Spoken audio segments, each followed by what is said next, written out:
'Tis the season to be picky. Come check out our newly released winter and holiday collection over on Creator Inc. These include a ceramic mug featuring a cozy Bernie and penguin, a super soft fleece blanket, and 3 penguin-themed ceramic ornaments. All artwork for these items has been done by the delightful Bobby Big Potatoes, the original artist of the Picky Penguin, who I'm so thrilled to have working with us. Just like the desk pad and notebook, these items are made to order and will ship to you shortly after ordering. We spent a long time putting these designs together, and I know you penguins will love these items just as much as we enjoy creating them. Check the link in the description or YouTube's merch shelf and order yours today. Previously on the Great Ace Attorney 2 Resolved. As a prosecutor, he believes in the oath of office he's taken and will be compelled to tell the truth. Bitch, I ain't no snitch. I didn't do it, all right? You're trying to pin this on me, aren't you, Asougi? Yes, pissed for all that smack I talked about you not being a good assistant. You're right, I am, and I'm getting my vengeance here, today. Who's a good little assistant now, Anziks? Damn it, not you, all right? I'll say it again, not you. You take that back. Order in the court. I'm afraid the defendant makes a good point, prosecutor. You aren't a very good assistant. Damn it. And now back to leg at people. Hello, NicoB. Back with some more The Great Ace Attorney 2 Resolve. When we last left off, we faced off against our best friend Asougi. Asougi! And I gotta say, it was pretty cool. It was pretty cool seeing Asougi back up and doing his shit, but on the prosecution side, and actually seeing him face off against Naruhodo. It was a good back and forth. I also saw some of you guys point out something that I think is sort of rings true, and that's that Asougi sort of like feels like he maybe goes based more off logic than so much of like the bullshitting that a lot of the other prosecutors have done, even Van Zieks to some extent. Like basically weaving a tale, a really good narrative of how things very well could have happened until we find evidence that goes against it. At least so far. I mean, granted, this is only the first time where we've seen him really start prosecuting, but it feels like Asougi is backing up a lot of his claims much more logically than a lot of previous Ace Attorney prosecutors have. And I think a lot of it is also the fact that his defense attorney expertise, right? He knows what Naruhodo is going to come at him with. So it was cool. I really enjoyed it. I did see a number of you guys say that, like, I guess maybe other people see like Kazuma as like why does he seem so arrogant or something? But to be honest, I wasn't really surprised by that. He was basically exactly like he was like when he was with Naruhodo in the first case, but also I just knew he wasn't really gonna like pull any punches, you know? That is something that is similar to previous prosecutors, right? You don't usually see a prosecutor come in and pull any punches, even when it's like Edgeworth versus Phoenix, right? Even after they've like, you know, reached a point of mutual understanding, at this point, you know that they're still both trying to reach the truth, and they need the help of the defense, just like, Naruhodo needs the help of the prosecution. And I think it's something that even Van Zieks, by the end, you know, by the time he started to acknowledge Naruhodo's skill as a defense attorney, began to realize as well. Like, in order to reach the truth, I really got to rely on the Naruhodo to make the right calls, right? And it's why sort of ultimately, even with his good friend Albert, right? When Naruhodo was defending him, he did sort of entrust Naruhodo to help him find the truth so that Albert didn't have to go to jail. So yeah, I'm not surprised by like that at all. But yes, I will say the majority of the comments actually were last episode was how fucking crazy good Asougi's prosecution theme. And I went and listened back to it because I mean sometimes it can be kind of hard for me to listen and hear songs when I'm talking over a lot of it, but it is very good. I still prefer his original theme more, to be honest, though, like his but this does take that same theme and basically make it more kind of intense and sinister sounding and epic sounding.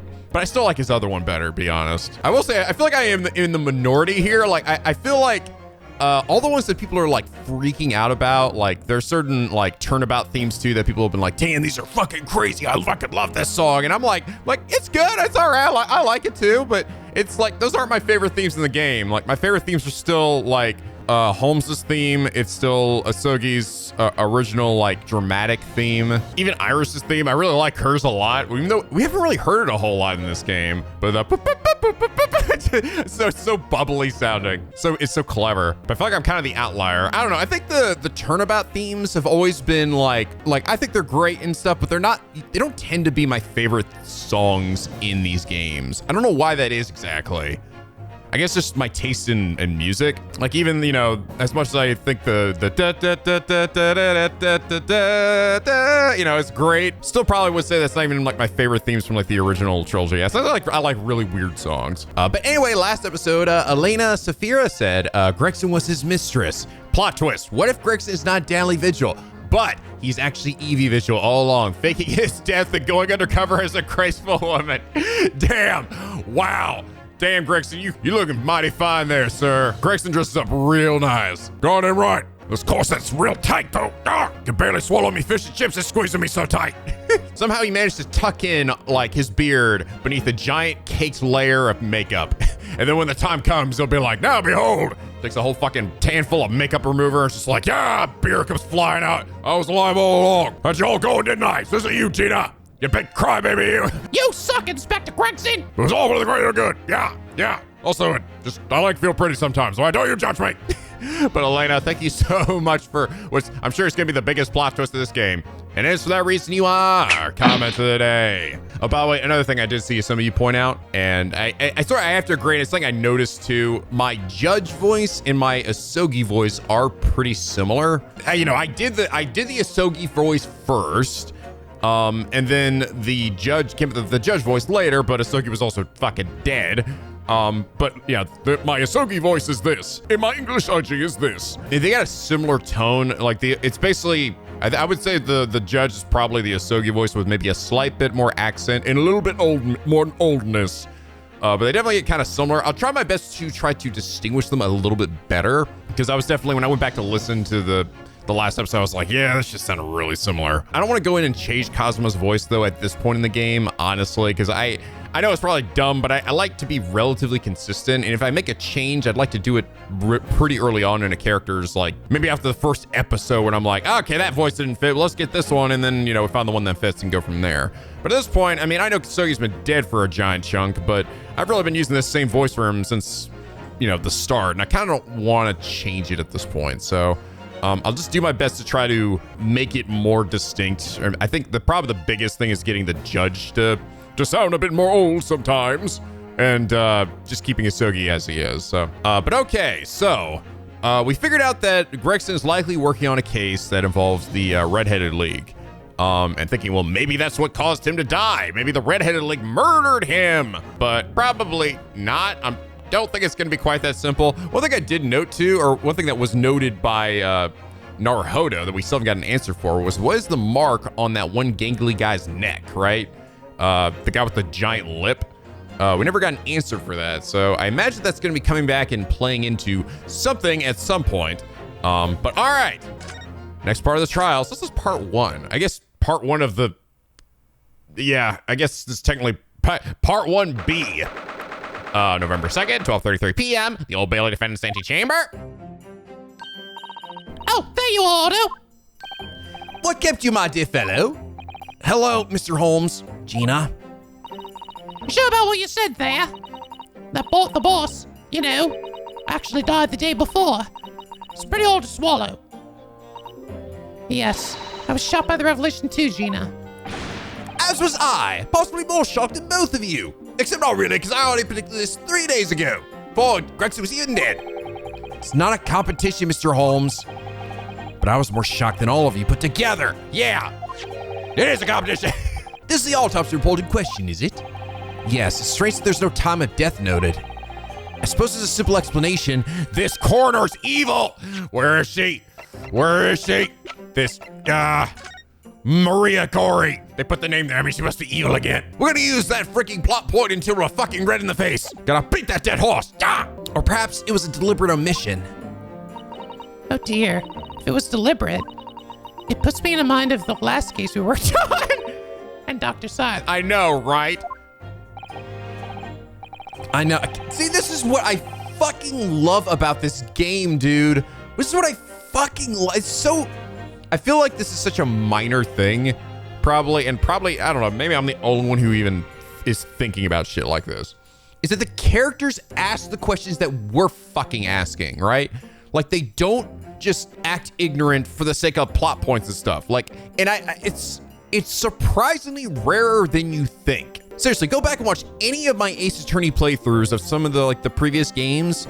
The questions that I end up asking is almost never the questions that the characters themselves bring up, nor is it anything that like, oh man, this seems like this could be tied together, and maybe they'll get to it, but it'll be like fucking 4 episodes later before they're like, wait a minute, you know? It's so refreshing to see. Like, I'm genuinely shocked that they actually said this here, that they go, you know what this reminds me of? This reminds me of the last case where we also had a similar thing with the coroner. And I understand why this is generally a thing that a lot of writers and a lot of probably the previous games didn't do, is that it is a hard thing to do as a writer to basically take a spotlight onto your plot point and to be like, hey, characters, look at this. You'd have to be really confident in your fucking twists and turns of the actual case in order to do that and not basically jump the gun to the conclusion that we're reaching. The reason why it happens in so many other cases is that the answer is relatively simple, to be honest. I feel like, especially these cases in the Great Ace Attorney, both of these games, honestly, the answers are never simple. And I think that's why this is working so much better. Like, I can't fucking for the life of me figure out where some of this shit is going. And it's so awesome. And the answer, it doesn't feel like a complete ass pull, right? It's not some bluffed out Phoenix Wright horse shit. It's like, no, we reached it, and our reasoning for getting there is solid. Not forced, not completely out of left field. So when I see moments like this, when I really see characters like thinking what we're thinking, it shows me that the writers go, yes, we want you to be feeling like this in this moment, and we want our characters to know it too. And that's just such a fucking breath of fresh air, man. It makes these games just so much more enjoyable for me. I've gotten so used to it. That's the thing. I've gotten so used to some of those previous games that the fact that we're not seeing the characters do the same sort of ignorant takes up until like the final moments is catching me by surprise every time it happens. Seriously, the writers of this game be on some top tier shit. I know. Anyway, Sue's out on the day before Lord Van Zieks discovered his body. Inspector Gregson was investigating the Red-Headed League, so perhaps something happened with them. Come to think of it, you had trouble with those League men too, didn't you, Mr. Holmes? You were taken in by their trick. No. That's my line. No. Naturally, I wasn't taken in, as you put it. My sleuthhound interest was merely piqued slightly by the rare scent of a weekly £4 income. And that scent masked the underlying scent of deception, I suppose. The 2 criminals in question are the pair we saw being arrested yesterday, aren't they? In Mr. Holmes' suite, I mean. That's right, Suze. And it was me what took him in. Thanks to a tip-off by a good law-abiding citizen. Indeed, yours truly. So it's going to be that pair on the witness stand next, is it? Oh boy. So I think it turns out, I actually thought the younger one or the shorter one was a girl, but it looks like they were both boys. Something doesn't quite make sense to me though. The day before Inspector Gregson was found, you hadn't had trouble with the Red-Headed League yet, had you? Why would the inspector have been investigating them? Well, the likely explanation would be that Gregson's own sleuthhound interest was piqued by the rare scent of a weekly £4 income. Don't tie him with the same brush as you, Holmes. Yes, well, then there's the whole issue of Inspector Gregson being investigated by Lord Van Zieks for some reason.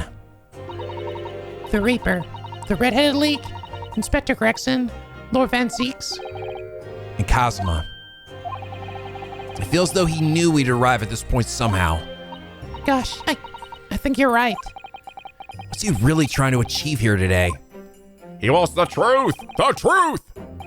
All the answers will soon be revealed. Observe the time, my dear fellow. This recess will be over very shortly. Yes, you're right. You're fucking right. Cosmo was determined that he should be the one to prosecute this trial. And he was determined that I should take the defense. Just what is it that he's hoping to make me see, I wonder. I get the feeling we're a long way from the end of this trial yet. I feel like we're gonna be in for a long fucking recording session, Nico. Are you ready then, Miss Susato? Yes. All right, for a long next part of our trial, then at least give me a to be continued game, please. November 2nd, 1:00 p.m., the Old Bailey courtroom. I'm back up here again. Shut up, everybody. In the name of Her Majesty the Queen, I hereby declare this court to be in session again. We resume the closed court hearing of Barack Van Zeeks. Here, present, who stands accused of murder. Now then, Prosecutor Asougi. My lord, have you summoned the witnesses as requested?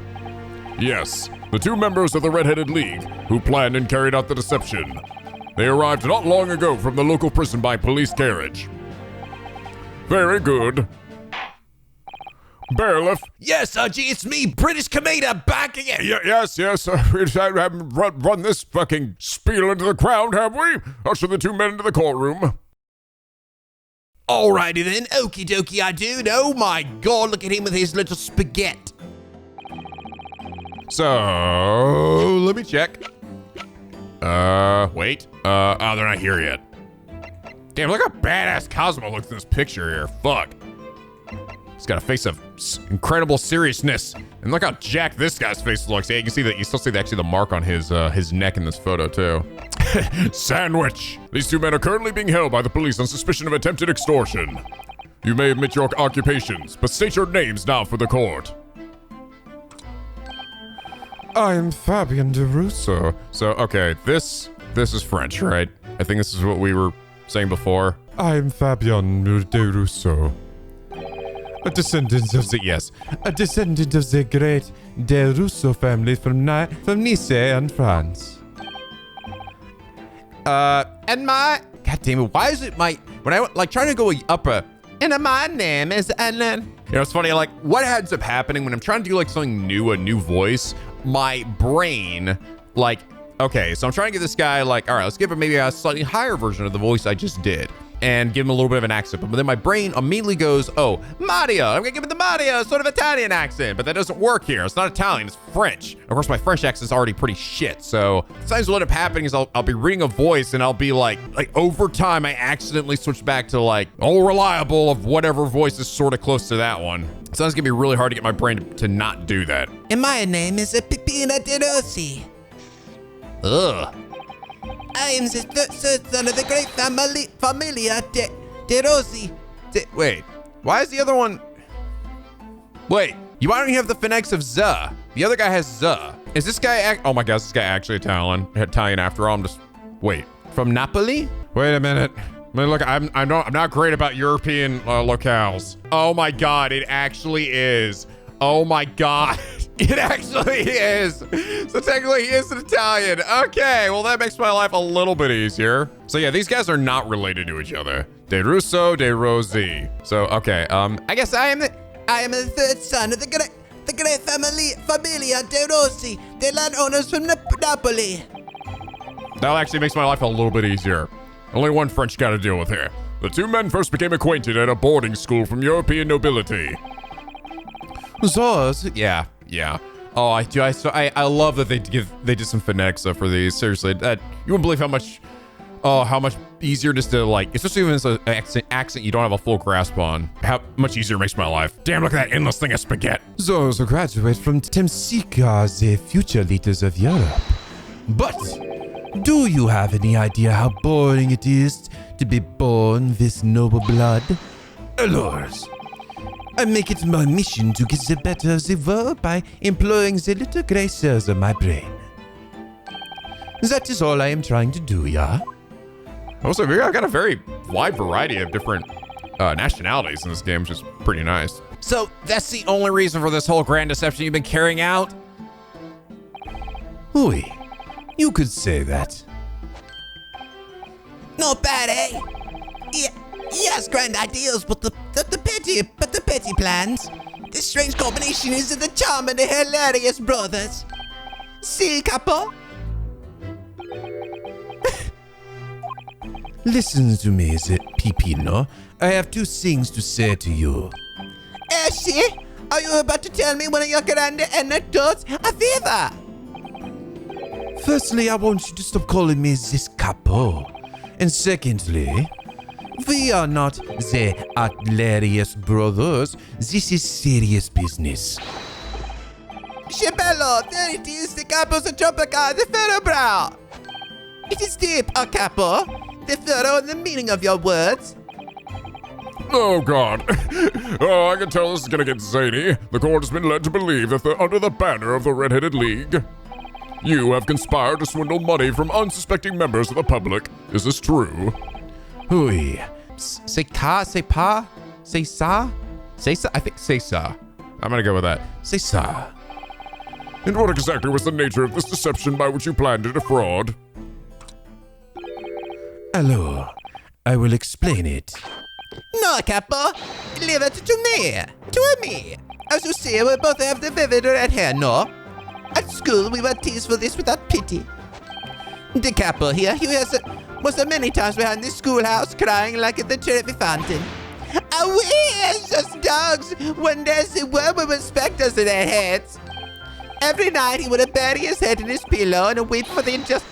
C'est bien, Peppino. Enough. I will explain the rest. The first step was a newspaper advertisement.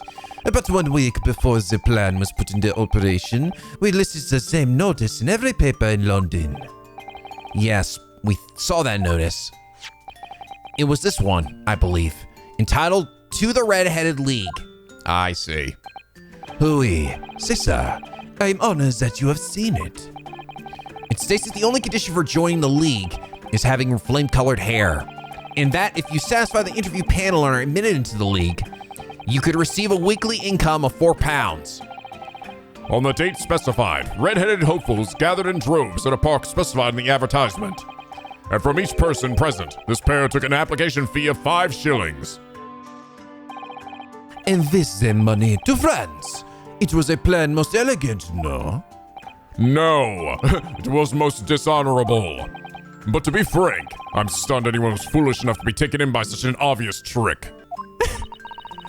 Almost to the audience like, yes, who would fall for that? I don't know. I wouldn't know anything about that. The park was described by one witness as choked with red-headed folk, like a Coster's orange barrow. Whatever that means. And the day on which all these men gathered to apply was the day before the victim was discovered. Crucially, these two men spoke face to face with every single person present that day. Oui. I have seen more red-headed people in one day than I will see in the rest of my life. See, and then now every time I see the Capo's hair, I feel sick to my stomach. Anyway, why have we been summoned here today? Sorry? That date for our trial was not until tomorrow, I was told. Naturally, neither of these men have been told any details about this trial. They've only been shown this photograph of this dead red-headed man. Very good.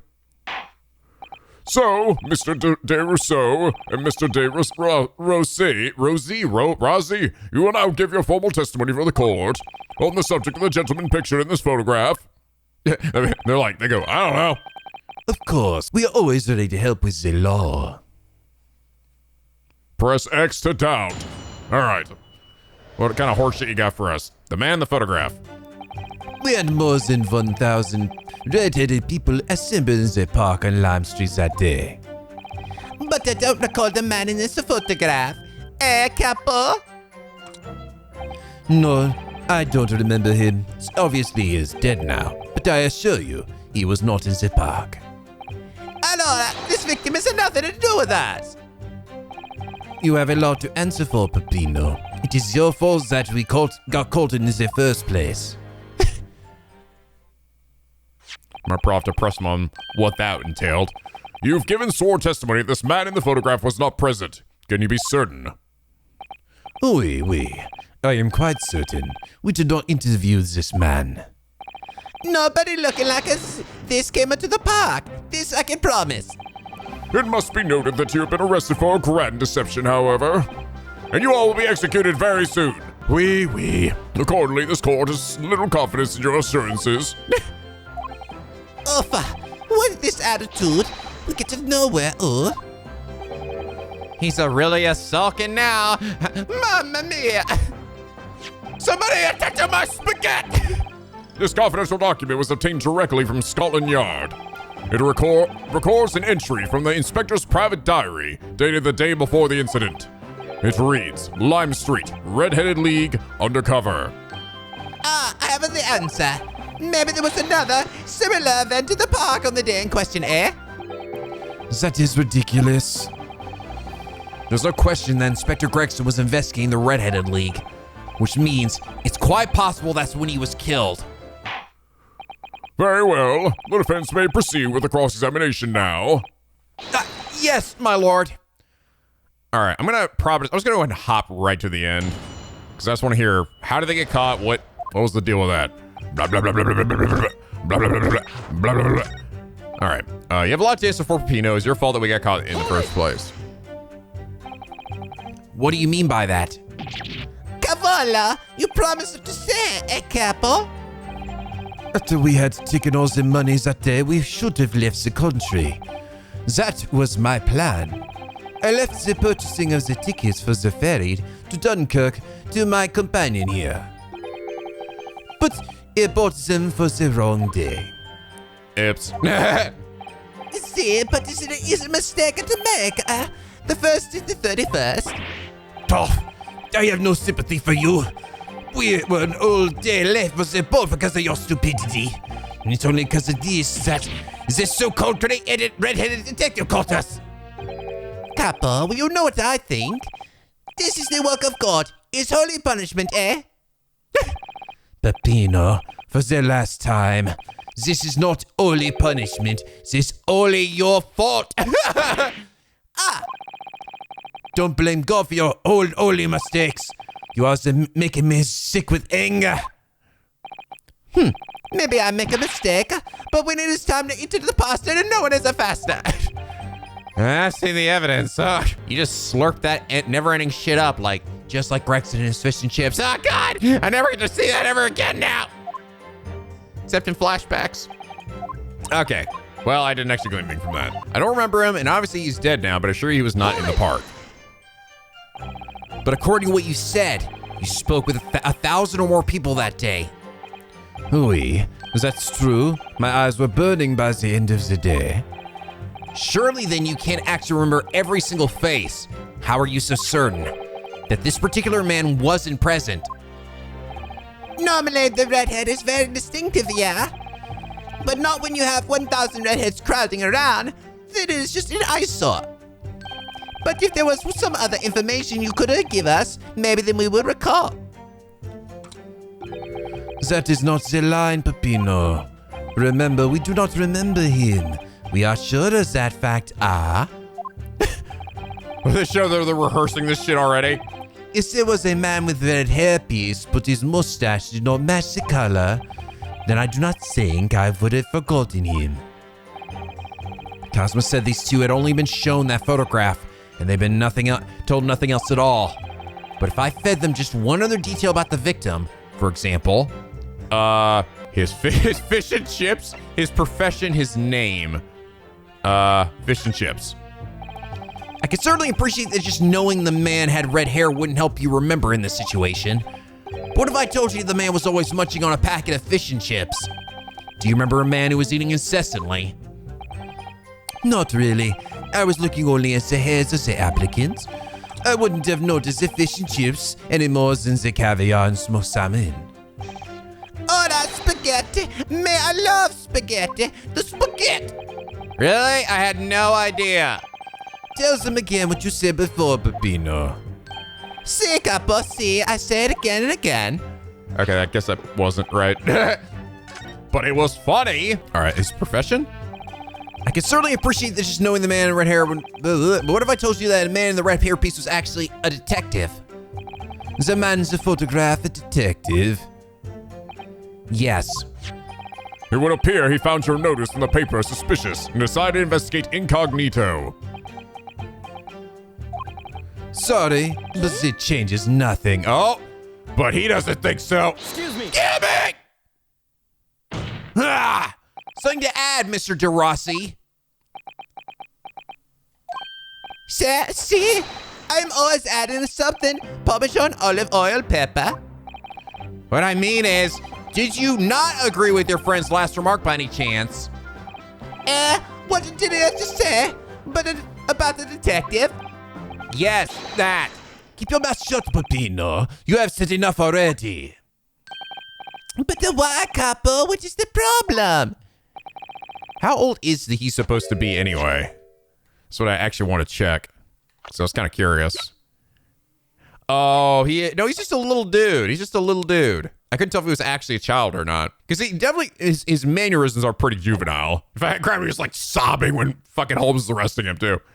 There was a man who said, I'm an inspector from the Scotland Yard. Wait, what?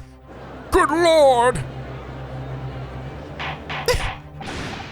Like, he's totally oblivious to everything. Order! Order! Order! Explain this bold-face in your testimony, witness. It's simple. A man who was at the park said to us that he was an inspector. There was no such man. Madam, what are you saying, Kappa? Have you forgotten? I have forgotten nothing. Nobody like this came to the park. Basta, Kappa, basta. You made me at many things, but not to the memory and the meals. Like I said, when it's time to eat the pasta, no one is a faster. But you are inferior to me in every other way. So shut up. Objection. Objection. No, you shut up. Oh, wait. I mean, don't shut up. Tell us the thing. I do that too. You're just mimicking me, and mine's way better. Trotard, the damage is done.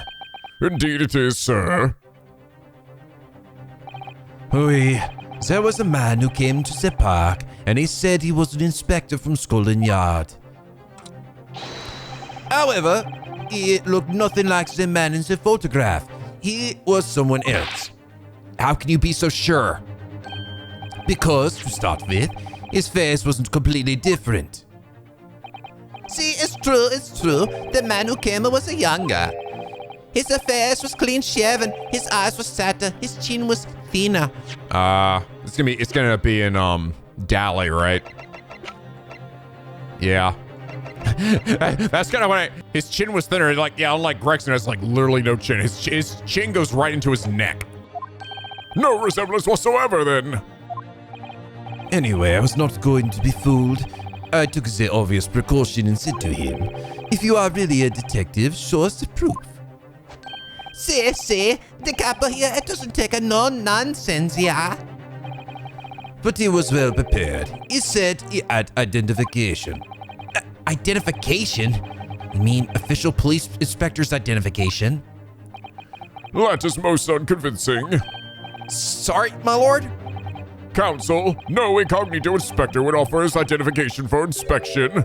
It's quite out of the question. Definitely. Why would he expose his true identity? Clearly, the papers were fake. So, Kappa, you are a genius. As we say in Italia, it takes a thief to recognize another. And what happened after he announced that he was a detective? It became very annoyed. It said, you are under investigation. So I took his papers from him and chased him out of the park. It was fantastical, and look, here is the identification. Oh. So you stole it from the man. He had it to come and he made us very scared. But he was not who he said he was. Indeed, the person described does not appear to have behaved as a true inspector would. However, I believe it would be prudent for these identification papers to be entered into evidence. But I like them. Okay, we gotta wait to examine it ourselves before we see who it is. But I think I already have a feeling. Identification of a man claiming to be a detective inspector confiscated by Mr. DeRusso and Mr. De Rossi. Now, let us return to the witness's testimony. After we check this stupid shit. Oh, sorry, I can't find anything out of place. Gotta pick the thing here. Well, I suppose we should see what the inspector's identification looks like inside. Oh, it's no picture.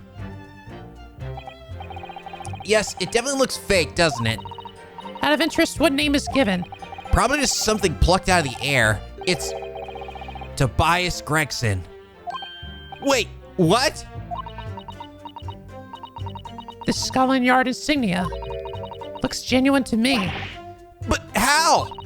And the department and the identification number details are all correct as well. Just wouldn't have you known those. Do you mean to say? I know it seems incredible, but yes. I think this is a genuine identification book issued by Scotland Yard. But that's unbelievable. This is the real thing after all? Huh. So, did this other person, like, steal his ID? Or something? Seems like it might be the case. All right, well, obviously. So he was on the park. Or was he? I wonder if I could ask you to examine this identification book very closely. Miss Lestrade. Why, Miss Lestrade? What is your intention here, counsel? Is this really a fake or is it genuine? That's the question, which we can't answer ourselves. Objection. Don't be ridiculous. No Scotland Yard detective would allow his or her identification to be stolen. Hold it! That is the boss's! No question about it! It can't be! Gregson, you were that big of a fuck-up? As I suspected, the undercover detective who attended the Redheaded League's enrollment on the day in question was the real Inspector Gregson, carrying out an incognito investigation. So Allah! Ah! Order! Order! But if the boss had his identification stolen, he would report it straight away. I mean, he was always on me about it. If you lose something, report it at once, he'd say. Could it be then that the inspector was physically unable to report it? So he was already dead by that point, and they took his badge or his ID. Physically, what are you saying? Unable to. You're not suggesting. I am. Yes, it's quite possible that he was killed before he had the chance to report his identification stolen. No! My God! Order! Order! Order! The defense posits that the victim was killed the day before his body was discovered at a different location. Do you two have anything to say about that?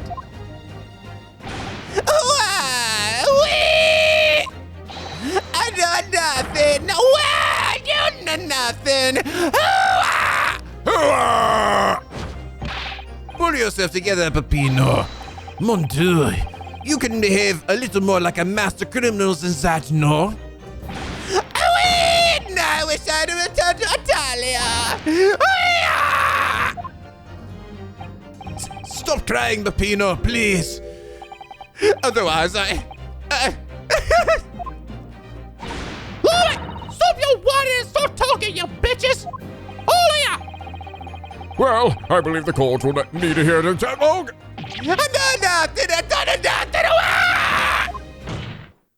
But you will tell everything, or face the worst possible outcome. Me cutting you down with the sword, right here.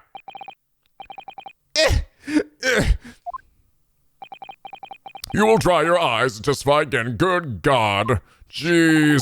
About these identification papers and the precise circumstances on which you came by them. for crying out loud. Wah, wah. Ba-da-da-da-da-da. Oh, for God's sakes, you two. Come on. We got the thing. You saw the witness testimony fly across the screen, right? Come on. Detective and the identification. The truth is, we took him prisoner and kept him for that night at our secret hideout. What? Oh. Really? Even though I didn't think he was a real detective, I was too scared to let him go that day, just in case. We took the man's identification from him and shut him in the room next to us. There might have been a little tussle, but we did him no harm. And the next morning we let him go. He spent the night in a nice room and it was nothing like prison, really. Ah! Jesus Christ, what? This is outrageous. You imprisoned the man. Dude, you guys are not gonna be getting let out of jail anytime soon. But no, see, no. Yeah, no, yes, no. But it was not like a prison. He was very comfortable and calm and happy. A couple. It It was never part of my plan. I swear it. Uffa, so you think it was in my fault, eh?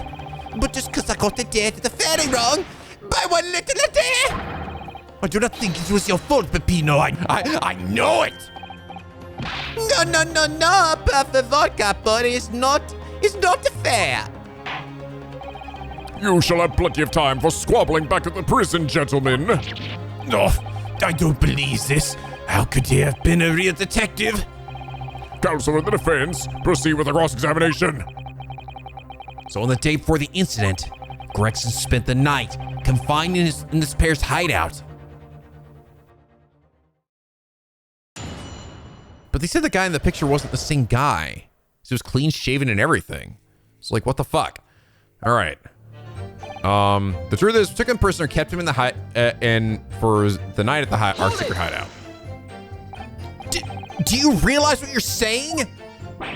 You have to believe me. I never intended for that to happen, and I'm sure the detective did not either. Do you think? You fucking think? But there was nothing else I could do. See, nothing else. There was the first crime for the copper. He was at the end of his wits. I have told you before, Peppino, that is not the way to describe a criminal mastermind. What about this hideout of yours? An old empty house behind the park on Lime Street. Who rented the place for 2 days? It was inspired by the copper here. An impulsive idea, I would say. No, not impulsive, inspired. Eh, copper? What am I supposed to say to that, Peppino? It wasn't the house described that you confined Inspector Gregson, was it? Oui. But you have to remember, I was under the impression that he was a pretender, not the real inspector. That doesn't quite add up, though. If you didn't think the man was a real inspector, there would have been no reason to take him prisoner, would there? No, you're right. We couldn't be completely certain. Even though I didn't think he was a real detective, I was too scared to let him go that day just in case. Too scared? Why? Because why had he come to the park? We didn't know. There was a chance that he had seen through my plan. And if that was the case, he would go straight to the police to blow out the whistle on us. Even if he was just a fan and to be an inspector, he was up to no good, without a doubt, I think most people would agree that it's you two who were up to no good, making trouble in our neighborhood. Well, see, may I be right? Couple? The point is, we were not able to escape from England immediately.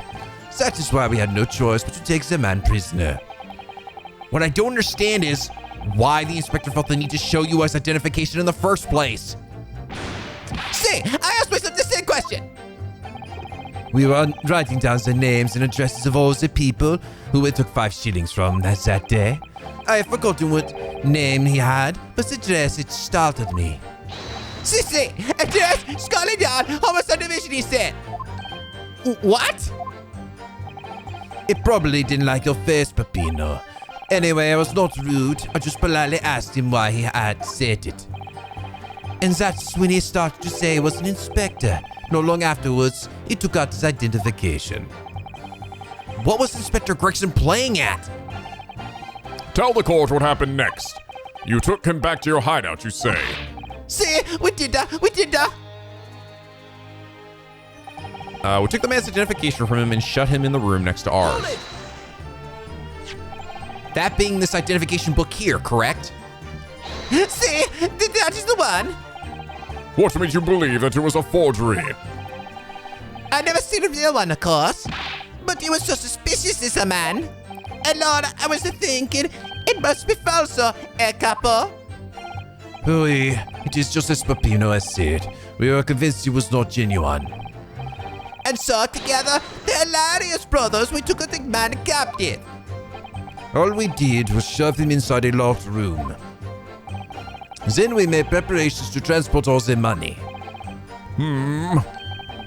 In for a penny, in for a pound. There might have been a little tussle, but we did him no harm, and the next morning we let him go. What do you mean by a little tussle exactly? But it was nothing. Just a minor incident. The false inspector, he was a real piece of work. Capo. What happened? It was a disaster. We gave him a nice room, and what does he do, In the middle of the night, he tries to escape through the ventilator. Can you blame him? We chased him, twin sir, and we caught him again. Can you blame us? Yes, I can.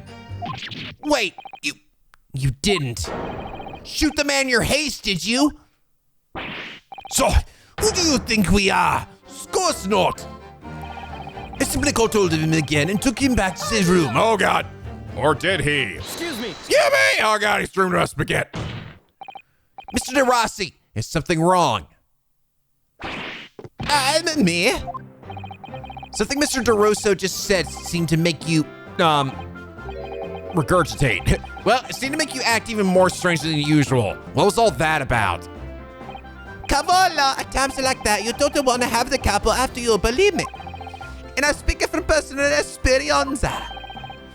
Personal experience? That is enough, Papino. There is no need to say more. The truth is, the night before we put the Redhead Vegan plan into action, I was scared. It was not fair to the capo, but I tried to run away. It's a shame you didn't manage it. But the capo here, he came after me like a turbine, and he dragged me back to the house, kicking and screaming. I still have the bruises to prove it, capo. So like, it's like, why do you look at him with such endearment when he's like, I don't know. This character's weird as fuck, dude. Bruises, you say? Oh. Oh, here it is. He does. Okay. So I actually saw that in here, but actually, is that also a red mark just like this guy has a red mark? And it actually is. I thought it was honestly just like the shape of his head and his chin. I thought maybe I was misseeing it. Oh. Okay, here we go. Now we have our answer. No, it is not Daily Vigil. That was actually the culprit. It was this guy. This guy somehow got Gregson's ID. All right, here we go. This is where this comes into play. You want to see my fantastical bruises? That's enough now, Papino. No one wants to look at any part of you. What to do, I assure you, or I don't. I assure you, I don't. You do! Now! If everybody wants to see it, then I do it. I'm getting naked. I swear to God, if this guy takes his clothes off, I'm gonna be so pissed. Behold. Echo, you see? Still a very visible air. That red ring around your neck. You got that when you were dragged back to the house? See, the capo sometimes is very rough. I said that's enough. Papino's neck has nothing to do with what we are talking about here. You have my word. Yes, what's your opinion, counsel? About the red ring around Mr. De Rossi's neck. I wonder, does it matter? Wait and see. Why would I not say this is important? Mr. De Rossi, I'm going to have to ask you to amend your testimony with details about the mark on your neck. Capo, you see, everyone is interested in what I say, Hey. What do you use to do that? Some kind of rope? Very well, you will amend your testimony as requested, Mr. De Rossi. See, if you really wanted to know. Okay, try to escape, but the cop put the collar on him and dragged him back, like what he did to me. So I think I'm probably going to press him again, because I don't think I can, because I can't really present people in this game. I think some of the other Ace Attorney games you actually could though, right? I thought I remember that being a thing that you could do at least one or two of them. I can't tell if Gregson has that mark on his neck. I don't think he does, unless it's below his collar there. All right, let's go ahead and Hold it! Are you saying that red mark was caused by See, a big collar made from the leather. a leather collar? Is this true, Mr. DeRusso? What? They had the same Bernard to him when I was younger. It is a souvenir from that time with a very strong chain. A strong chain? And you put that around your friend's neck? I'm sorry. I was so angry that he was leaving me alone. You did not have to tie the chain to the leg of the bed, though, How would not you try to run again? You didn't do that to Inspector Gregson as well, did you? Treat the people are equal, Is the couples here? Here's more to It's starting to sound a lot more like a prison all of a sudden. The couple is tough, but the couple is rough. I shouldn't have done it. So, the following morning, when you release the inspector, You had the red ring around his neck just like me. Peppino, s'il vous plaît, leave it now. Now you know, the couple here, you don't want to tangle with him, yeah? For the inspector is not so bad. Okay, so maybe I just show the picture? Objection. Yep. So the day before his body was discovered, Inspector Gregson was taken prisoner while working incognito. No, it was not like that. It was early in prison. It was an invitation to stay. It was homely. However you describe it, there's one glaring inconsistency that remains. What inconsistency is this, counsel? I would ask the court to look closely at this photograph of the victim, Inspector Gregson. You will see that there is no red ring visible around his neck. But it makes no sense. It was me who took the collar off the man in the morning, and I saw the red bruises on his neck, just like I have. Given that the mark is so clearly visible on this witness's neck, we'd expect to see the bruising on the victim, who was put in the collar more recently than Mr. DeRossi. Indeed, that is most peculiar. But we have tell you, We said this from the beginning many times. Hey, Peppino is right. The man in the photograph. Is someone different than the man we had captured that night?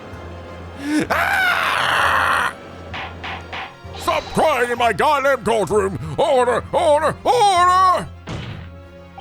It would appear, then, that on the day before the incident, the man who visited the park on Lime Street, posing as an incognito inspector, was not Inspector Gregson at all. Objection. If that's true, however, how do you explain the inspector's identification? This is a genuine identification book issued by Scotland Yard. It's inconceivable that someone could have stolen such an important item from the inspector. The prosecution made that assertion itself. We also know that the inspector had made a note about the Red-Headed League in his diary for that day, which surely means we can't divorce the two events completely. The inconsistency noted by the defense is most troubling. If it were the real Inspector Gregson whom these two red-headed gentlemen encountered, the fact that no bruising can be seen around his neck defies explanation. But equally, if they actually encountered an imposter, how did that person come to be in possession of the real inspector's identification? Does the defense have some plausible explanation, counsel? The whole thing defies explanation. It is for precisely these occasions that we keep meticulous notes in the court record, Mr. Naruhodo. Because those are the facts, and the facts cannot lie. No, the facts can't lie. Even when they point to something so incredible, it's almost unbelievable. Well, my lord, the true identity of the person who turned up in the park for the Red-Headed League's enrollment is revealed by information in the court record, I believe. Good gracious! Very tantalizing, Mr. Naruhodo. So, why don't you help us all to see whatever truth it is that you've apparently seen? Who exactly was this inspector that appeared before Mr. DeRusso and Mr. DeRossi? An imposter. Though it seems incredible, I admit, the undeniable facts point to only one thing. Since no bruise can be seen on the victim's neck, the person who these two red-headed men took prisoner that day cannot have been Inspector Gregson. In other words, your whole argument up to now has been a waste of time. Objection. On the contrary, I haven't finished. What? There's no bruising on the victim's neck, so the question immediately posed next is, who exactly was this man in the park on Lime Street found to be carrying Inspector Gregson's identification? See, that's right. We tell the same story every time. Whoever this man was, the couple dragged him from a pillar to a post, the dog collar. Mother, Peppino, it was not so harsh as you say, huh? So who was it, the false inspector, Who was he? Clearly, the defense has an idea about that. about the true identity of the man these two imprisoned that night. I must ask the counsel for the defense to elaborate post-haste. Who did the witnesses encounter in the park posing as Inspector Gregson? Behold... This dipshit. Goodness me, isn't that... One of the witnesses who was in the stand in this very courtroom earlier today. Thank God. A nameless man whose only occupation appears to be peddling hearsay to passerbys. Objection. What on earth would a street seller be doing with police inspector's identification papers? Witnesses! Is this the man or not? What has happened to his lip? Eh? Says this man is not for the redhead league, eh? He's looking for the twisted lip league, no. Interesting. So I guess his lip was not always like that. Perhaps rather than making such a rash claim next time, you should bite your lip instead. It seems improbable, yes. But one undeniable fact remains. During his testimony earlier, I noticed something around the man's neck. A red ring of bruising. Eh? What? The defense demands that Mr. Gossip be brought back to the stand. Mr. Gossip. Order! Order! Bailiff! Bring the aforementioned witness back into the courtroom. Alrighty then, I'm getting a lot of screen time this episode. Immediately!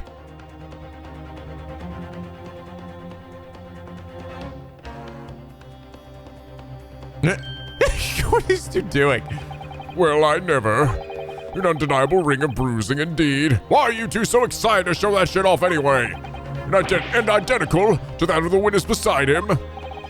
Now, what's going on here, eh? Yeah, I've always had this meat. It's a birthmark, isn't it? A birthmark, you say?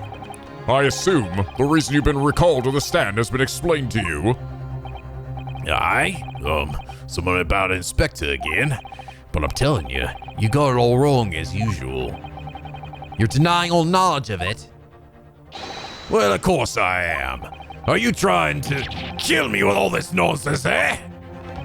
Well, at least you'll have more stories to peddle back on the Fresno Street, won't you? Now, we're going to need you to testify again. And you, Mr. DeRusso, Mr. DeRossi, I'm sure you'll cooperate, won't you? Do we have any choice? We are in big trouble, Capo. Yes, you are. That's quite enough dilatory chatter. Proceed with the testimony. All right. This fucking asshole. What did you do? The inspector and the identification revisited.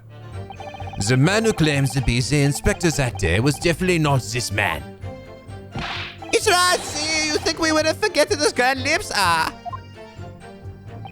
I never leave Fresno Street, all right? I have no interest in any red-headed league. I'm all alone in the world, me. No kinfolk or nothing. Why would I be involved in something like that? Just look at me, eh? Does it look like I could carry off a disguise with a face like this? What did you do? Punch yourself in the face to make it harder to distinguish yourself? I don't know. It would certainly appear that we have the wrong man. What have I been telling you, There was no need for this pointless testimony. That's right. I'm just a simple peddler, remember? Fresno Street's all I know. How would I have come by a police inspector's identification book, eh? Well, yes. That's hard to explain, but... A brief cross-examination, I think, counsel. Very brief. Is there anyone in this courtroom who thinks I might be onto something? Come on! I stand steadfastly at your side as always, Mr. Naruhodo. Thanks, Miss Susto. That's why I love you. Damn it, now I need my own little sister. Damn it! The torch has been passed, but now I have to find a torch to pass for myself. Damn it all! Maya, get over here! Okay, I'm here now, suddenly. I'll have to make do with you, even if it means breaking up the timeline. Yeah, it's alright. Nobody gives a shit about this point anyway. Go get him, Nick. Asougi! Whatever. All right. The man who claimed to be an inspector that day was definitely not this man. Or was it? So you say, but how can you be quite so certain? There's no need to hurt your hands on the desk, monsieur. Surely the reason is obvious, no? because I have never before seen lips like this. Nevertheless, there's a clear red mark under Mr. Gossip's neck. I mean, to be fair, it's like, what's his lip? We're assuming his lip was always like that. It looks very much like that left behind on the neck of your colleague by your prize collar. Not too. The words. It's like you're trying to wring my neck. It doesn't look very much like a neck, though. Look, behold. No, this is a birthmark, lad. The biggest lips in London and a neck to die for. Aye, they broke the mold when they made me. For the first time in my life, I feel lucky to have been born with the red hair. And I thought being Japanese made you stand out in London. So you maintain you've never seen this man before? Oui, c'est ça. I swear to it by the flames of my hair. So fierce pride has outgrown the frustration with your hair now, has it? Is right, see, you would think he forgot those grand lips. Well, yes, I don't imagine I'll forget those lips in a hurry either. Shit haunts my dreams. That's what I understand. For some reason, it makes me want to eat. How did it Fabian call it? In an eclair? You know, I've never seen the hair as black as yours before either. Likewise, I've never seen red hair like yours till I came to Britain. See, maybe it's a national trait, or maybe all the people from this Samantha country have very grimy lips. No, lad, I was born right here on Fresno Street, and I've never left. Uffa, this is the problem, see? So you definitely didn't go to the park on Lime Street that day, Mr. Gossip. Now, how many times do you want me to say it, eh? I never leave Fresno Street, all right? I have no interest in any Red-Headed League. So, you'd heard of the Red-Headed League, had you? You don't get a name like Gossip for nothing, eh? It's my business to know what's going off in town. I sold that tasty tidbit to a fair few redheads that came past me. Just between us, I even got a sandwich to call for it. Well, he does have a very red nose, if that counts. Who knows? Who knows? Waka waka. As you can see, my own hair's not got a hint of red in it. In that case, Fresno Street's my patch. Has he got a wig on underneath that shit, man? You won't catch me settling off to some other part of town. No, sir, not likely. Now this guy, really. Excuse me. Mr. DeRusso! Oui. Can I help you? Did Mr. Gossip's words just now lead you to remember something relevant, perhaps? It was the other day when I was looking for a place near the park. A small house or something. To be the headquarters of your Red-Headed League, yes. I visited an housing agent on Lime Street and there I saw him. This man was paying monies to the agent. What? Mr. Gossip with a housing agent? Oui. He had some kind of contract in his hand and they were clearly discussing terms. But no. You're mistaken, chum. I've never left Fresno Street, me. Like I said before. You're mistaken me for someone else. Someone with the same face.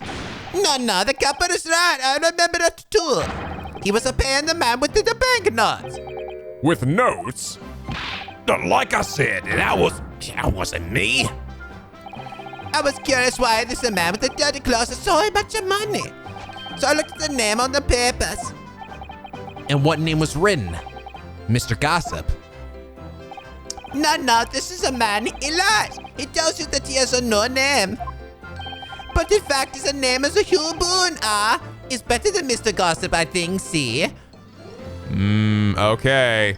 Hugh Boone, huh? And that was the person that, owned that building, right? Huge Boone, huge boner man. Okay. So he's actually the owner of this property. No! I'm a peddler of tidbits of information, like I said, on Fresno Street, and that's that. I don't much like folk talking about my personal life. Indeed.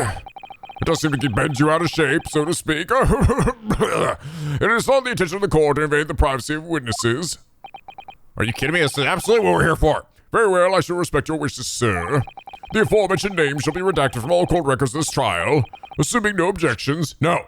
Where is it? No. Add it. No. Objection! No.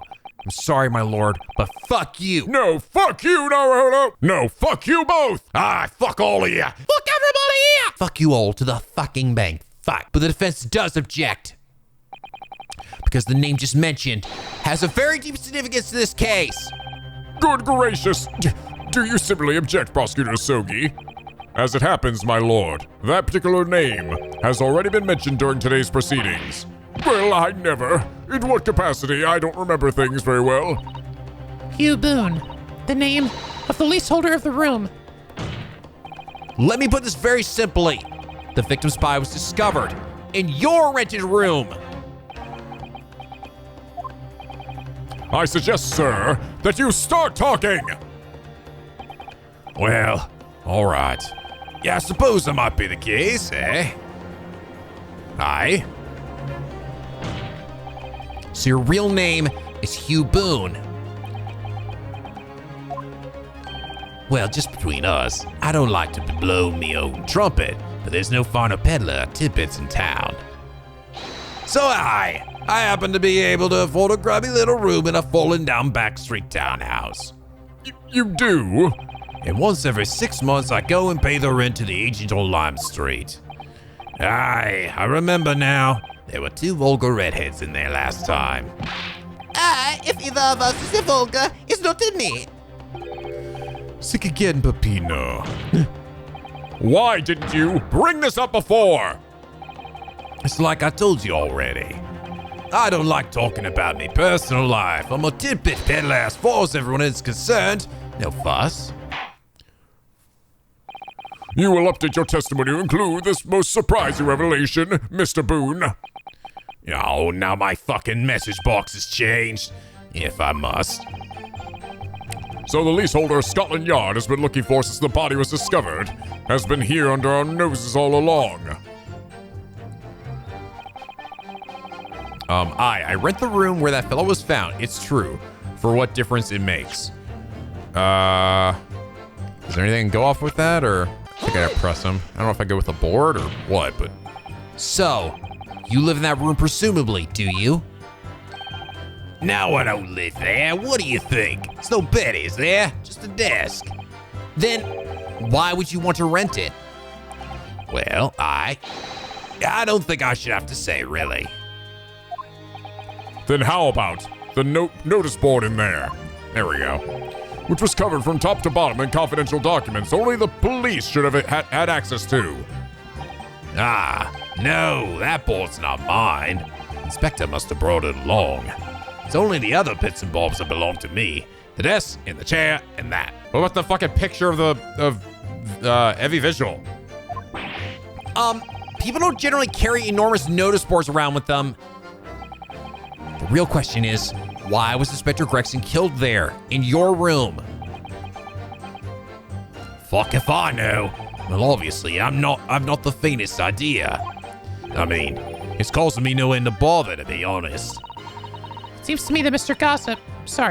Boone, would rather as little is known about his room as possible for some reason.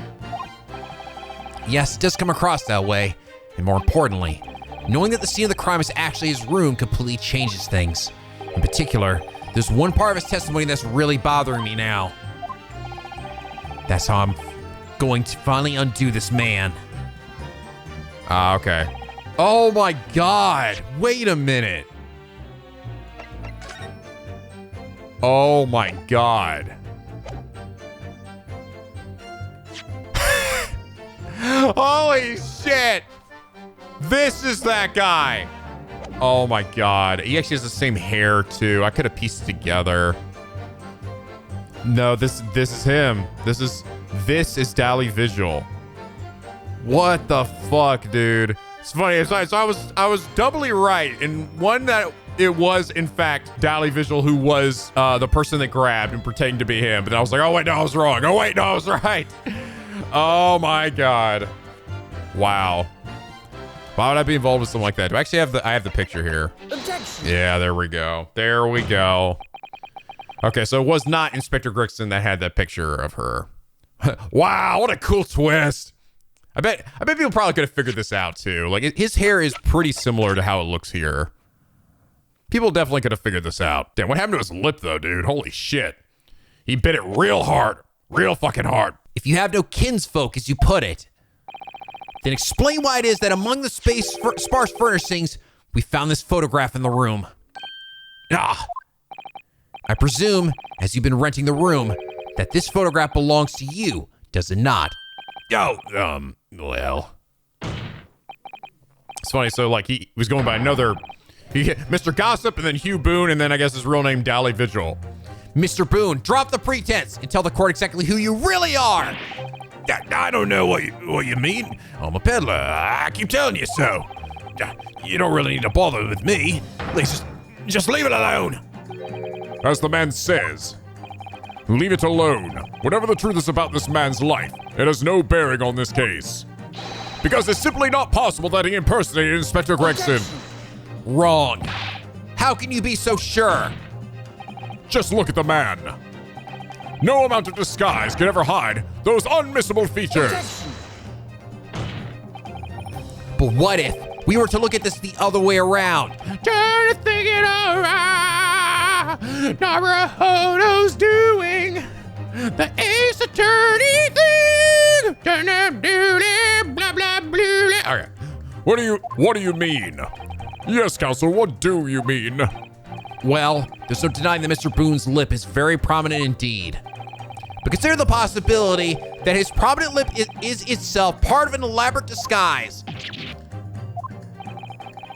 Then hiding that prominent feature, in other words, revealing his true face, We gotta rip that lip off his face. would make an utterly impenetrable disguise. Wouldn't you agree, Mr. Hugh Boone? Ah! Good! Witness, are you still hiding the truth from this court? If that's a disguise, then underneath it, his true identity must be. Yes, that's right. There's really only one person he could really be. My lord, the defense believes it could reveal Mr. Boone's true identity to the court. No, please, no. Very well then, counsel. What is the true identity of this peddler who goes simply by the name Gossip on the street? Behold, it is you. Take that! Your real name is actually Mr. Vigil, isn't it? Mr. Dally Vigil. Yeah! I don't recall that name, counsel. Who is this Mr. Vigil? It's a name I encountered yesterday, my lord. It has to do with a certain client of Mr. Sherlock Holmes. A young gentlewoman came to the detective asking him to locate her missing husband. The woman in this photograph, in fact. This is Mrs. Vigil. What? What are the odds? I know, right? From what I understand, you haven't returned home since the night before the inspector was found dead. But of course, on that night, you were being held captive by the two red-headed League men. And last night, you were put up by the prosecution service in preparation for testifying in this trial. Because we've been led to believe that you, Miss Venus, and Mr. Sandwich were all homeless. Yeah, it's funny because he's actually, well, is he really rich still then? Because he's been out of a job, supposedly. I think he would still have to be because she's still living a well-to-do life. So like, how is he able to do that, right? How is he able to keep up that facade? Big important witnesses in the case. We need to know where we could find you, of course. And that explains why you've not only been unable to return home, but also unable to contact your wife, who's been beside herself with worry, waiting for you at the Vigil residence. Now, you just hold on a minute. I don't have the first. What I'm talking about, really. It's a simple enough matter to confirm my suspicions.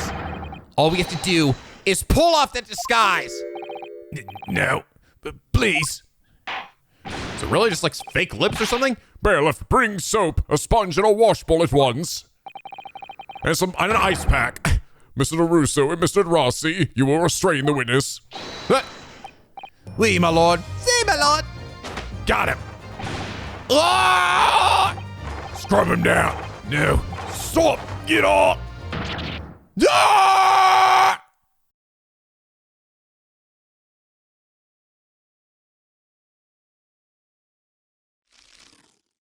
Wow. It was fake lips. Ew. Damn. Gossip clean up good. Damn, looks like we just stuck his head on the model of another character. Well, we are now seeing your true features, I presume. And your true outfit. Lift your head, sir, so the court can see your face. Behold. It would appear that the defense counsel's assertion was entirely correct. This has all been a very elaborate deception. So, witnesses, tell the court, have you seen this man before? I don't believe it, but... Sir, there is not a question. This isn't the inspector we saw in the park. Extraordinary! On the day of the Red-Headed League enrollment, the man claimed to be Inspector Gregson who appeared before Mr. DeRosso and Mr. DeRossi in the park. Was you disguised as the inspector? Or rather, was you posing as the inspector in no disguise at all? Mr. Vigil was formerly employed as the chief warder at Barclay Prison. The chief warder? Then your career had promise. Why, you would quite possibly become the future governor of the prison. What on earth have you been doing peddling tittle-tattle on Fresno Street? Well, it's been 10 years since Mr. Vigil worked at the prison. 10 years? He hasn't said anything yet. Oh, there we go. I'm really dreadfully sorry about all this. Yes, it's true. I'm Dally Vigil. And you were the chief warder at Barclay Prison 10 years ago. That's important for Asougi. So, where did Mr. Hugh Boone come from? Boone is the other me. It's a name I invented. Well, evidently there's a great deal under the surface here. I'll explain everything. I'll tell you just how wretched my life has become. He's so sad. As you say, it was 10 years ago now that my employment as Barclay's chief warder came to an end. Having left the prison service, I searched for some new occupation by which to earn a wage. But times were hard in London, and I found no suitable engagements at all. In desperation one day, I turned my hand at selling wares on Fresno Street. But your wife appears to know nothing of this. She still maintains that you are the chief warder at Barclay Prison. I was utterly determined that my wife should not know of my failings, which is why I've never told her. I opened an account at the bank under the name Hugh Boone, and I rented the cheapest room I could find on Fresno Street. The scene of the very crime we're investigating. Yes, that's right. A place from which I could emerge every morning at 8 as a squalid peddler, and transform myself back every evening at 5 into a well-dressed man about town before returning home. That quickly became my daily routine. My daily routine! I was puzzled by the lack of furniture in the room. But that explains it. But why on earth didn't you just tell us this in the first place? I have a wife, sir, and 2 sons, and without wishing to sound self-conceited, they regard me with some pride. I couldn't bring myself to disappoint them. So instead, you decide to conceal your occupation from them? Yes. So he actually made that much money doing this shit? I've made such a terrible mess of everything. Still, one thing doesn't add up. No matter how many tidbits of information you could sell to passing gentlemen, even at 6 pence a piece. Okay, good. You couldn't hope to match the salary you must have commanded as a chief warder at the prison. Very true. to have kept your family in comfort despite 10 years of somewhat misbegotten employment. Yes, okay, good. We gotta bring this up. That was all thanks to Inspector Gregson. What? Inspector Gregson? What on earth? It was some years ago after I'd invented Boone and begun my other life as a street seller. He, the inspector that is, recognized me one day. Do you mean to say the victim was an acquaintance of yours? I knew him from my time working at the prison.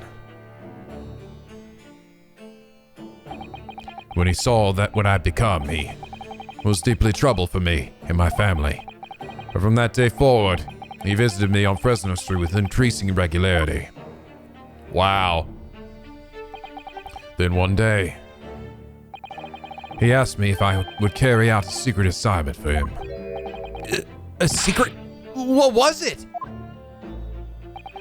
I was to These mannerisms. impersonate the inspector. What? Impersonate him?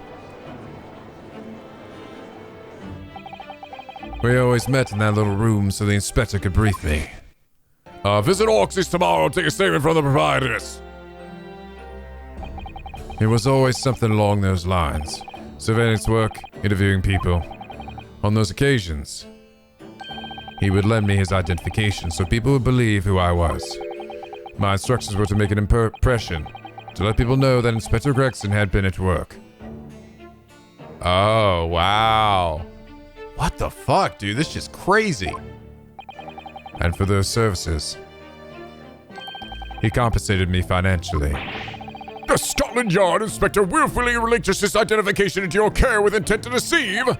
That, yes, I'm sure I need not point out, is a very serious criminal offense. But why? What was the point of you impersonating him? I truthfully do not know. All I can say is that the inspector warned me on numerous occasions. Now remember, Visual, I need your solemn word. You don't blab about this to anyone, alright? Ever. Even if I end up a croaker. Oh, wow. Even in fucking death. In time, he started to bring papers with him to the room as well. It became something of a second office for him. So, in fact, the person who declared himself to be the Inspector Gregson at the park on Lime Street was really... Yes, it was me, acting on the inspector's orders. As usual, I removed my Boone disguise, and then when I was instructed to the park, armed with the inspector's identification book. It never occurred to me that the bruise on my neck might give me away. Wow. Damn, dude, this is wild. What the fuck was he doing? Do you need like him to act as like an alibi for some shit? Like what? Huh? It does kind of seem that way, right?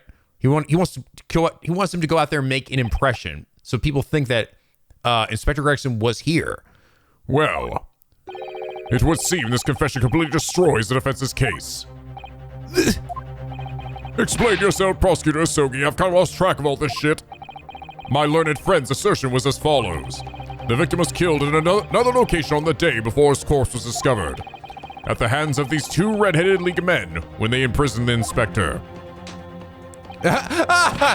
Just take your little hands. But no, that can't be.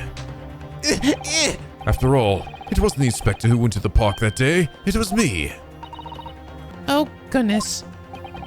Finally, we have clarity. We had nothing to do with the murder of the inspector. And mercy, Monsieur de la Defense, for proving it. Why?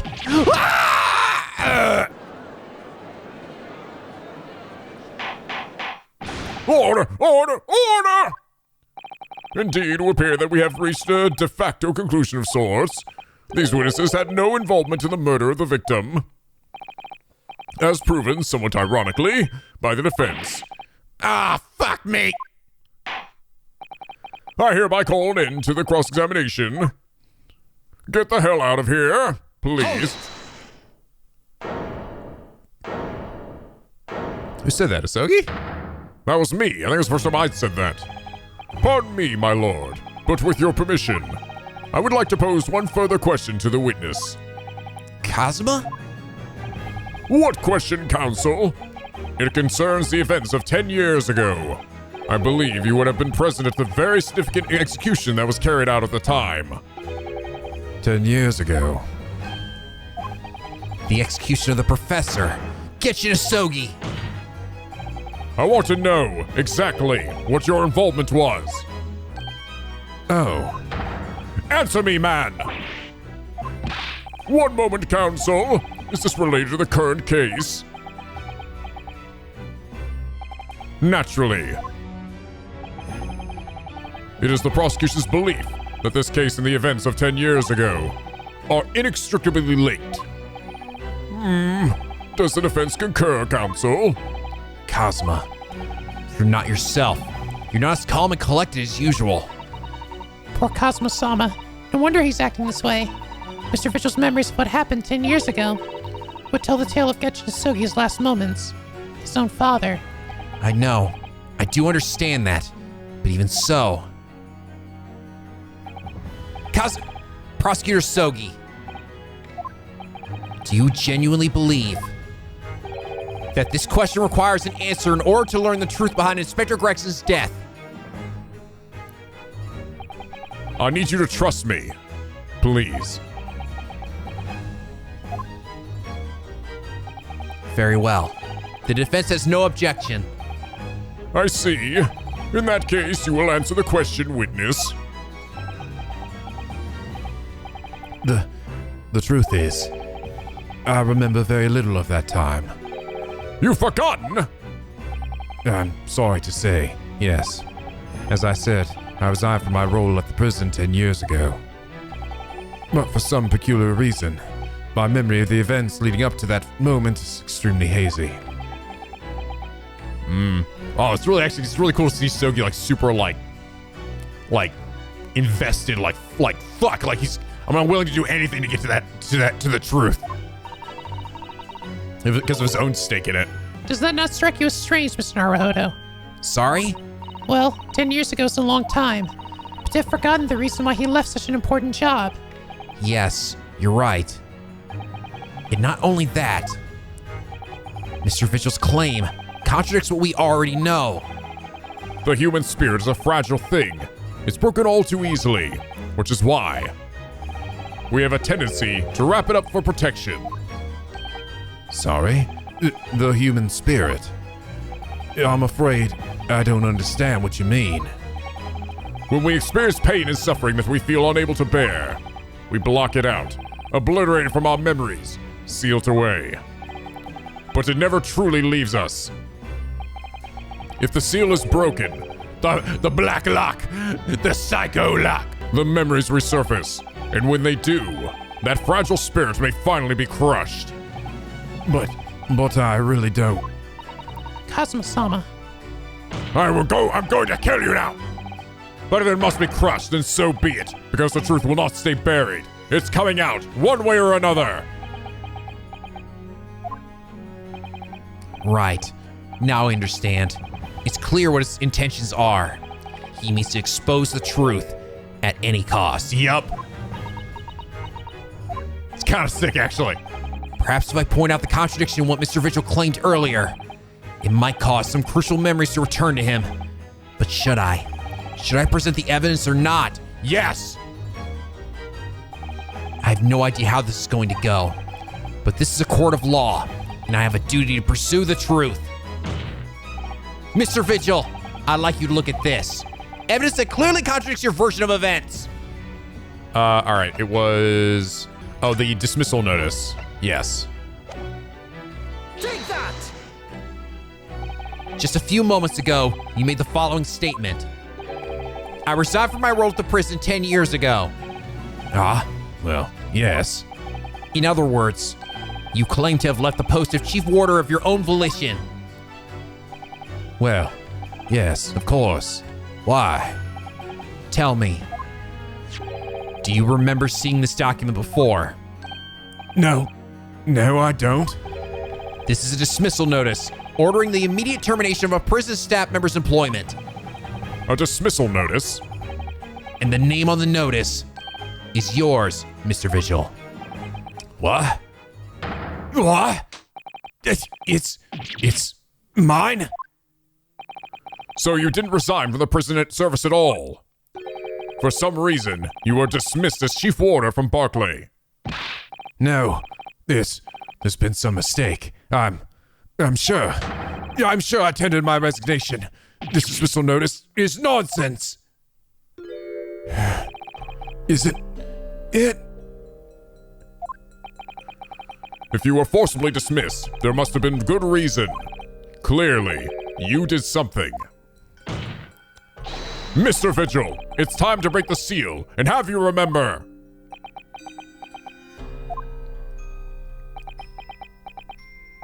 According to the few remaining records, the final execution that you supervised was on the 17th of June 10 years ago.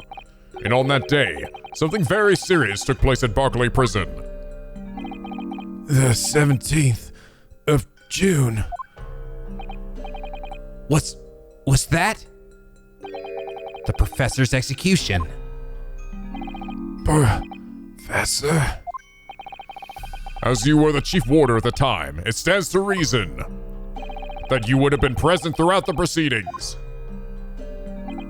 It does sound familiar. And yet, that execution never took place. The convict, ostensibly executed earlier that day, later re-emerged from his grave. The convict came back to life. In the cemetery, in the middle of the night, there was a witness. However, the witness claims that a moment after he saw the convict clambering out of his grave, a gunshot rang out from over his shoulder, and the bullet pierced the professor's chest, killing him instantly. Those may have been the professor's actual last moments. Yes. Seeing as you were in charge of overseeing executions at the time, you must know the truth about what really happened. It's in your head, somewhere deep down. Well, Chief Warder Daily Vigil, I know there are memories in your head that can explain what happened on the 17th of June 10 years ago. And now it's time for you to drag them up.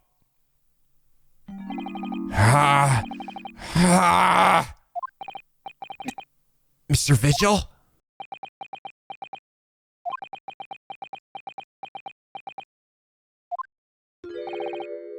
Yes. The whole prison. It was complete chaos. The prisoner escaped. He was killed in the cemetery. The shocking news ripped through the Barclay like a hurricane. What?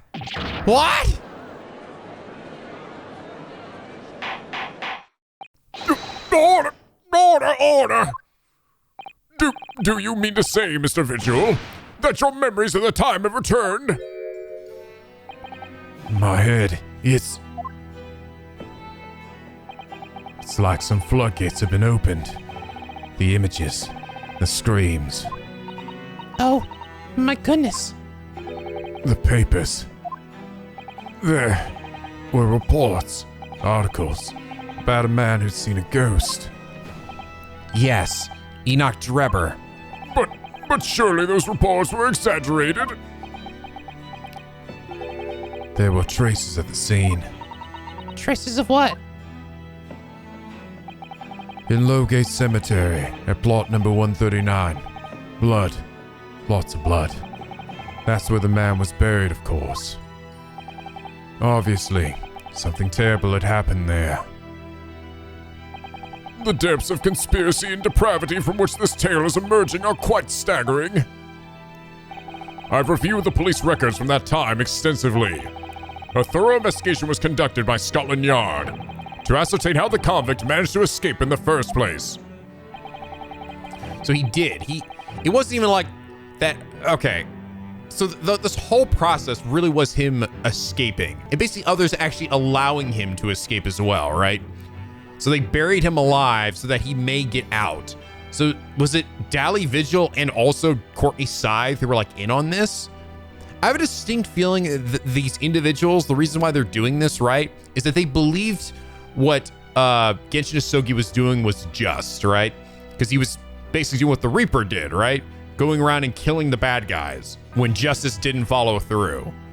That's what I think is going on here. It's like this inside conspiracy to keep him alive. And the conclusion reached by the investigating team was that a member of the prison staff must have been involved. Yeah. Are you suggesting that a prison warder abetted the man's bid for freedom? Yes, and I was suspected of doing it, of using that mass murderer's execution as a way to help him to escape. You did what? I remember now. The horror of it all is coming back to me. One evening, a few days after the execution, some detectives came to the prison. I was called to the governor's office at the top of the watchtower.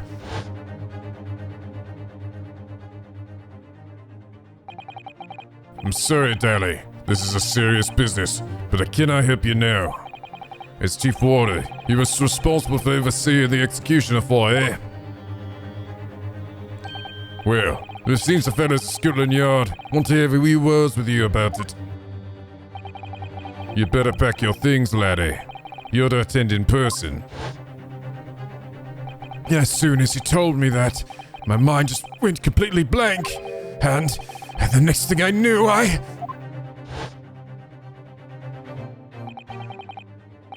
the professor, the most hated killer in our country's history.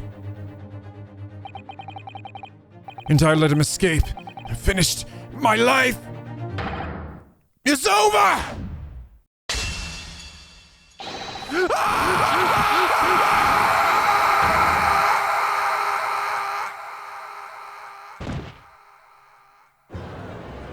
Holy shit.